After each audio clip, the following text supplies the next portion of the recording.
This fashion month has been one of the most momentous of the decade so far. This is everything you need to know about spring-summer 2023, including scandals, shows, and the top 10 moments that you must not miss. So let's start at the bottom. In 10th, we have the Moschino show at Milan Fashion Week and their Inflation Chic collection. This was created by Jeremy Scott with the aim of bringing inflation to the runway. He said after all the news being so strong and dramatic and everyone talking about inflation, he wanted to find a way to portray that in fashion. We saw clothes accented and adorned with inflatable rings and pool party floaties. We had life raft hats and bags made from inflatable pool balls. Scott described that in times that feel like rough seas, these clothes would keep you afloat. It's survival, he said. This collection was a brilliant and fun way to bring current affairs onto the runway. Although it is hard to pick a favourite, mine was the blue and white pinstripe suit. That was beautiful. Let me know yours down below. In 9th place, we have Loewe at Paris Fashion Week. They created a collection centred around making fake things look real. Jonathan Anderson, the creative director, said, "I like the idea of something in nature that looks fake, but it's actually real." That's why in the middle of the runway, he put a giant fiberglass anthurium, the flower, and he said, "It could be real, it could be fake. It's playing with proportions and illusion." We saw this theme throughout the collection with pixelated t-shirts, deflated balloon shoes, and obviously anthuriums integrated onto many garments as tops or as bras. Next up, in 8th place, we have Louis Vuitton and their show at Paris Fashion Week. This was actually one of the closing shows of the season, potentially one of the hardest slots to have. To try and impress people after a full month of collections is quite difficult. Similar to Loewe, Louis Vuitton did have a huge flower in the centre of the runway. This set definitely paid homage to Honey, I Shrunk the Kids, the film, and many people drew the connection. It seemed very circus and funfair with the spotlights all above head and the red latex flowing like curtains in the centre of the runway. The show was very much a supersized, more is more mindset. As models came onto the runway through the opening of the flower, we saw huge buttons, huge zips, and huge accents to every piece of clothing. It did seem like there were some Elizabethan collars and some aspects from the Renaissance era which were used for inspiration on the collection. Models stomped around the runway wearing arch-like boots and bags that were renditions of the features on classic Louis Vuitton bags. For example, there was a lock bag, a large clochette bag, a huge luggage tag, and then there were the larger versions of the key pouch, the croissant, and the twist lock bag. There was even a bag which looked just like a dollhouse. This collection was so fun, a great end to Fashion Week, and a great different direction for Louis Vuitton to take. A lot of people speculated what it would be like without Virgil, and it is definitely different, but that doesn't mean that different is bad, and I'm excited to see what they do next. Me and Josh did actually live react to the Louis Vuitton show, and it was quite funny, so if you want to watch that video, click the link here and you can hear more on our opinions of the show and how Louis Vuitton have come back. In 7th place, I'm not talking about a show, this is a person. I want to talk about the return of Kylie Jenner to Fashion Week. She was serving looks this season. She looked insane. We had a Schiaparelli look, which was a velvet blue dress with a black heart necklace. This was one of my favourites. It was very iconic with the hair and the makeup executed by Jesus and Ariel. It was brilliant. She also wore a red and nude dress from Dilara Findicoglu. This was the opening look of their runway season, and Kylie got her hands on it for Paris Fashion Week. We had a beautiful Acne Studios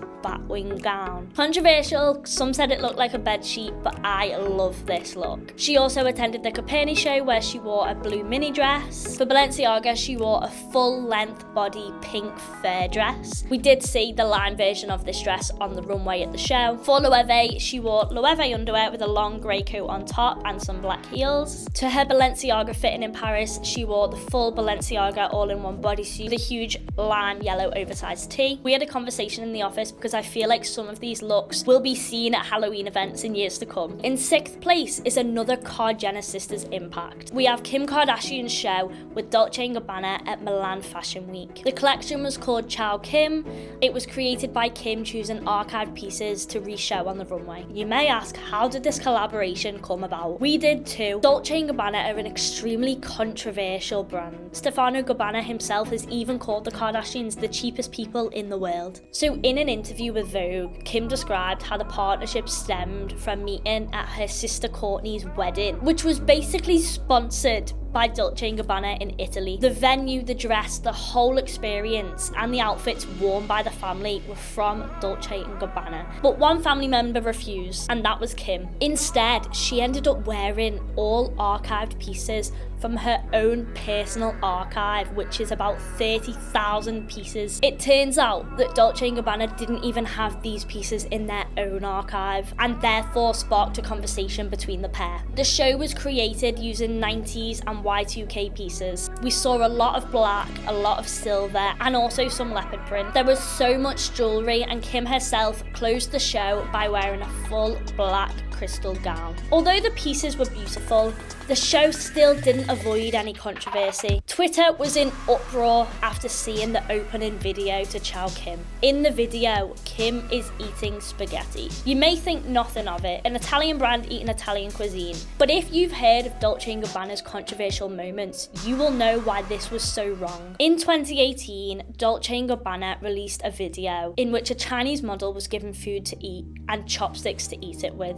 The food she was given was also Italian, and that included pizza and spaghetti. The video was later removed, but the controversy still stands.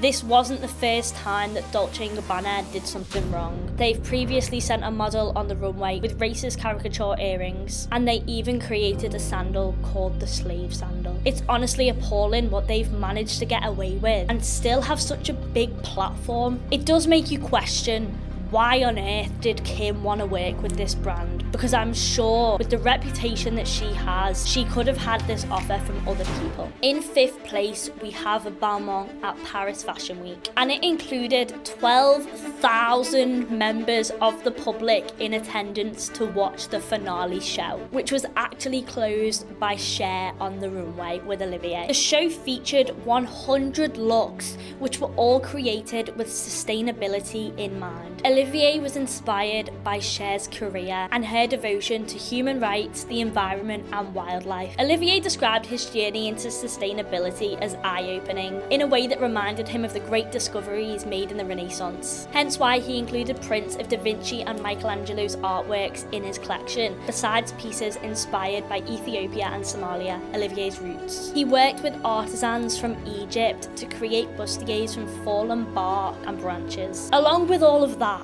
Balmain also partnered with Evian. Yes, the water company. They did so to push sustainability, and they even created a couture dress using a single fabric woven thread derived from recycled Evian bottles. That's sustainable from the offset, but it's also easy to recycle it as well. Olivier's focus on sustainability and the use of natural materials, along with the size of the collection and the audience, make this season and show a huge success for Balmain. That being said, they did receive criticism from Vogue about the lateness of the show and the couture models who struggled to walk due to the tight-fitting dresses. In 4th place, we have the Balenciaga Mud Show. This was at Paris Fashion Week, and it was held in a mud pit. Vogue described how just 2 weeks prior, the Ukrainian military had discovered a mass grave in Izium which was dug by Russian troops. They said how the Balenciaga show looked unnervingly like it. However, Demna described the show as a metaphor for digging the truth and being down to earth. The room was obviously full of mud, and therefore reportedly had a very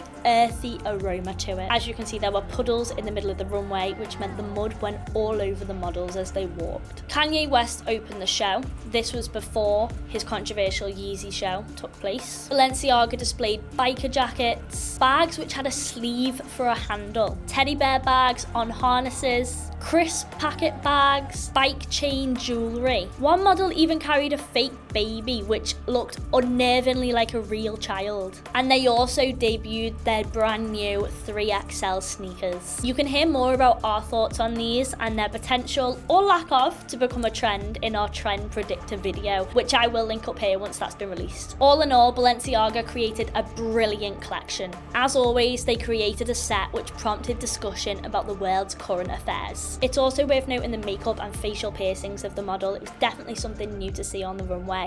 and very alike Balenciaga. Now we're up to the top 3. In 3rd place, we have the Fendi 25th anniversary show of the Baguette bag, which took place in New York at the very beginning of Fashion Month. There were 3 collaborations presented: Tiffany and Fendi, Marc Jacobs and Fendi, and Sarah Jessica Parker with Fendi. All the Tiffany collection was obviously Tiffany blue. The Marc Jacobs bags included the slogans on the front, and the Sarah Jessica Parker bags have interchangeable F closures. They're also all sequins. All of the bags on the runway were Baguette bags, obviously. And to end the show, Fendi brought out Linda Evangelista after 15 years of not being on the runway. She wore a beautiful Tiffany blue full-length gown. It's not confirmed yet which of those bags will go into production, so make sure you are keeping an eye out if you want to get your hand on one, as I'm pretty sure they're going to sell out rapidly. In 2nd place, we have the Diesel show at Milan Fashion Week. This show was world record breaking thanks to their centerpiece on the runway. They had the biggest inflatable sculpture ever made. They are renowned for putting inflatable sculptures in their shows, but this was one of the most erotic that we've ever seen, and it filled the stadium. Attendance to the show was also huge at 5,000 people, 3,000 of which were members of the public who gained entry through a ballot that Diesel hosted. The show was tailored to a younger audience, and it's amazing to see that a brand like Diesel is widening the spectrum of the type of people that are involved at Fashion Week and that can get access and involved with luxury fashion. Julia Fox, Skepta and Normani were amongst some of the celebrities in attendance. The collection itself was around 70 pieces, most of which contained denim. Their show was amazing, and thanks to their inclusivity surrounding it, they gained their spot in 2nd place. In 1st place, if you have been on the internet at all in the past week, you will know that science and technology came together to create the most monumental fashion moment of the decade so far. This was at the Coperni show, where Bella Hadid emerged onto the runway in only her underwear. She was then sprayed with a solution that, as it touched her body, turned into a fabric dress. A designer then came out, cut a slit in the dress and folded the arms down. Bella then finished the show by walking the runway. The technology used on this dress means that it can be removed and reworn, or it can be reversed back into the original solution and used again to create a new garment. Although this may not be accessible for everyone, the combining of technology in fashion continues to make unforgettable runway moments. Many people compared this moment to that in 1999 from Alexander McQueen's show, where 2 robots spray painted the dress as the model turned. Whilst on the subject of this show and Bella Hadid, it's worth mentioning that she was everywhere this fashion month. All of these appearances and this defining moment at the Coperni show have arguably solidified Bella Hadid's position as becoming one of the most legendary supermodels of our time. Let me know down below if you agree with me on that or not. All in all, this fashion month has been incredible. To be completely honest, I struggled to pick just 10 moments for this video, and there's so many more that have made this fashion month as memorable and insane as it has been. The theme throughout seemed to be fun and freedom. It feels like fashion has finally bounced back and made a comeback after all of the global struggles the past few years. Obviously, London Fashion Week didn't get a mention in this video and was actually very quiet this season due to the country mourning the loss of the Queen of England. So I'm excited to see if they can gain a place in our next video next season. I hope you enjoyed this roundup of Fashion Month. Be sure to continue the conversation in the comments down below and tell us which moment was your favourite and if you agree with our order. We post new videos on YouTube every single day, so be sure to subscribe and turn all of our notifications on so that you can stay in the loop of life at Luxe. Next season, you've got a lot to live up to. Thanks for watching this video. Bye!